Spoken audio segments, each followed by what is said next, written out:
Hey guys, welcome back to Plastic Action UK, and today we're going to take a look at the s.h.figuarts Spike Spiegel from Cowboy Bebop.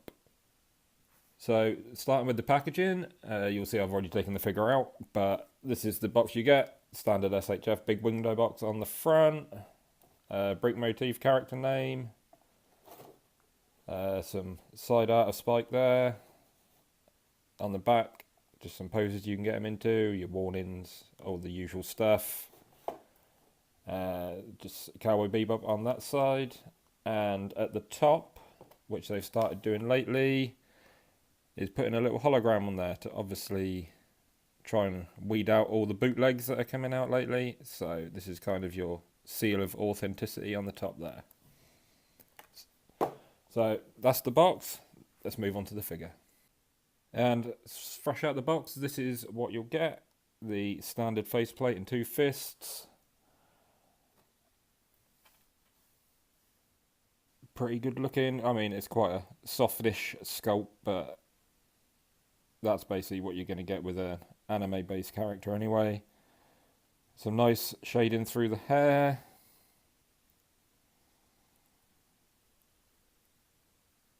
Which is pretty much the only shading you're going to get on the figure. But the paint's good, nice and clean. I do have a slight little issue on the shoulder there, but nothing too major. Some nice detail on the clothes. All the paint's pretty clean. Well, the paint that's there, especially around the tie. It's all fairly nicely done.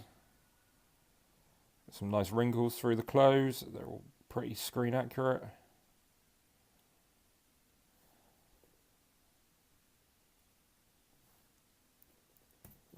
Big spindly legs. The only thing that I would prefer was if the boots weren't quite as glossy. It kind of stands out against the rest of the figure, having this really matte paint job and then big shiny shoes on, but it's not too bad. Nothing you can't get around. All the articulation looks fairly good. It's nothing too jutting out. I mean, you can notice the elbows and the knees obviously, but nothing too bad. Moving around the back, you've still got some nice wrinkles all throughout the back, on the arms. Shoulder caps work quite nicely to give you the articulation but still retain the look of the suit.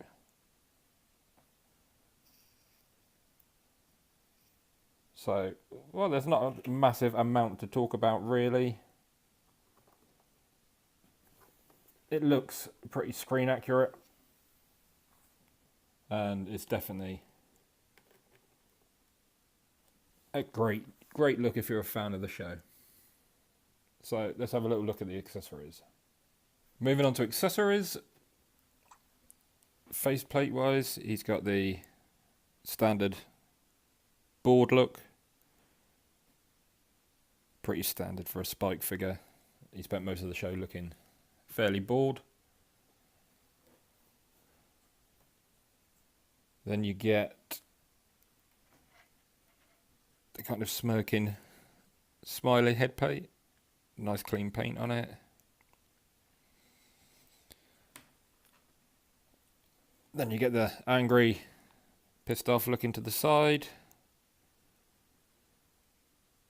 Eyes on mine aren't painted the best, to be honest, but they're good enough for the odd shot that I'll probably use this head plate for. It's not going to be the one that I use the most. And then the one that I'm probably going to use the most, for at least for displaying him, is this one, because he's not Spike unless he's got a cigarette hanging from his mouth. Unfortunately, we didn't get any loose ones for him to hold, but at least we got this. Paint's nice and clean on it. I think this is probably my favourite one out of the lot. Next up, it comes with one handgun, 2 would have been nice, but we'll take what we can get. Paint's pretty much non-existent, but the sculpt's nice. It's just cast in a black plastic. Got some nice details on it.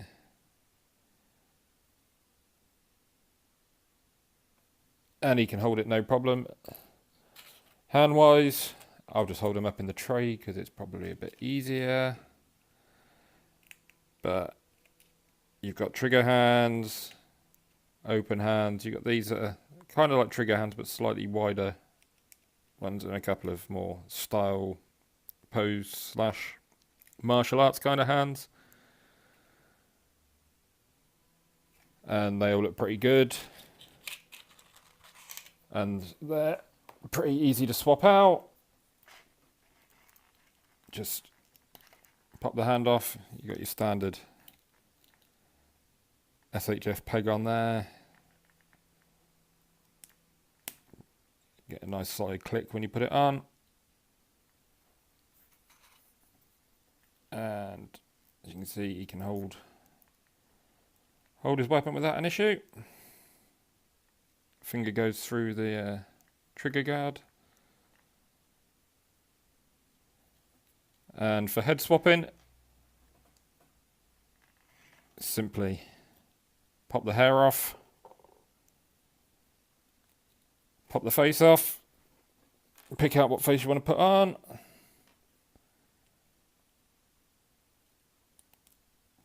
Just plug it in, pop the hair back on, and that's that. And what I do like about this hair is that the seam is pretty well hidden. You can see it there, but going around to this side, it's a lot more disguised by the sculpt of the hair. So, not the most amount of accessories, but not the worst. So let's move on and have a little look at how he articulates. So articulation wise, pretty standard for an SHF. Head's on a double ball peg, so he can look down most of the way. He can't really look up, and it's not really the hair that's stopping it. I don't know if you can see down there, but it's not touching the back. It's just that it's a very small peg, and the neck on mine doesn't really want to move either. So looking up is pretty much non-existent. You get a nice amount of expressive tilt out of it. See, side to side, no issues whatsoever. Arms come out that far, so not too bad at all. You've got some butterfly joint in there, so you can get it forward just a tiny bit and back. Cap in there does well to hide it, but there's not the most amount there. You have got a bicep swivel kind of built in on the peg. Elbow wise, you've got a kind of standard SHF ball, single ball in there, so gets it about 90. Not the best, but not the worst. And see, ball joints on the hands, you can swivel them around, get it moving however you want. Onto the abs. At the top ab joint, you can get a little bit forward, nothing much. A little bit back, and a bit of twist. And at the bottom, you get a little bit going forward. So with both joints together, you can get about that much of a crunch. Not the best, but workable. And moving back with both joints, pretty non-existent, but there's a little bit there if you can work it. Legs come forward about that far. You'll notice they do kind of come out to the side a little bit, but nothing too bad. Out to the side, pretty good. Not quite the full splits, but not too shabby, much better than I can do. You got a thigh swivel built in at the top there on that joint. Knees, not too bad. He can't quite kick his own ass, but not too bad. And down at the boots, you got a swivel, move down just a little bit, up a little bit, a nice bit of tilt there, and a toe joint. Not the biggest toe joint, but still nice that it's there. So you can get some fairly good poses from him. Good enough for what you're going to want, I would think. So let's have a look at some size comparisons. So starting off, here we have him with Lupin and Jigen from Lupin the Third. Again, SHF anime characters. Very similar styling with the legs and overall body proportions. And I think he scales pretty well with them. Certainly workable for a few shots if you wanted to use them with it. Next up, we got another couple of anime characters here. We got Genos and Saitama from One Punch. These are the Dyson, kind of the third party ones. They scale fairly well. I think Spike's a bit more slender, but I think you can make them work in some shots if you wanted to mix and match. And here we have him with a couple of Marvel Legends. We've got the black suit symbiote Spider-Man and the Scott Lang Ant-Man with his broken leg. They're not really in scale together. I don't think you're going to get anything workable from that. The Legends are obviously a lot bigger, a lot beefier. Even on a slim body like the Spider-Man, it's just not going to work. But, I mean, you might be able to fudge it if you want to try some force perspective. And finally, just for fun, let's have a look at something that's really not going to work together. We've got the Mezco Ascending Knight Batman and Judge Dredd. And, I mean, this looks ridiculous. They tower over him. There's just no way you're going to get this to work. I don't even know why you'd want to be honest. But, just in case you were thinking about mix and matching, that's really not going to happen. So, to sum it up, I really like this figure. I am a little bit biased because obviously I'm a massive fan of Cowboy Bebop, but if you are, I think you're going to love this.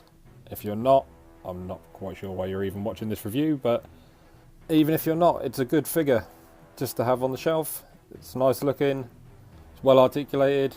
It could maybe do with a little bit of shading on the suit, just to bring out some of those nicely sculpted wrinkles in there, but for the price, you really can't go wrong with this thing.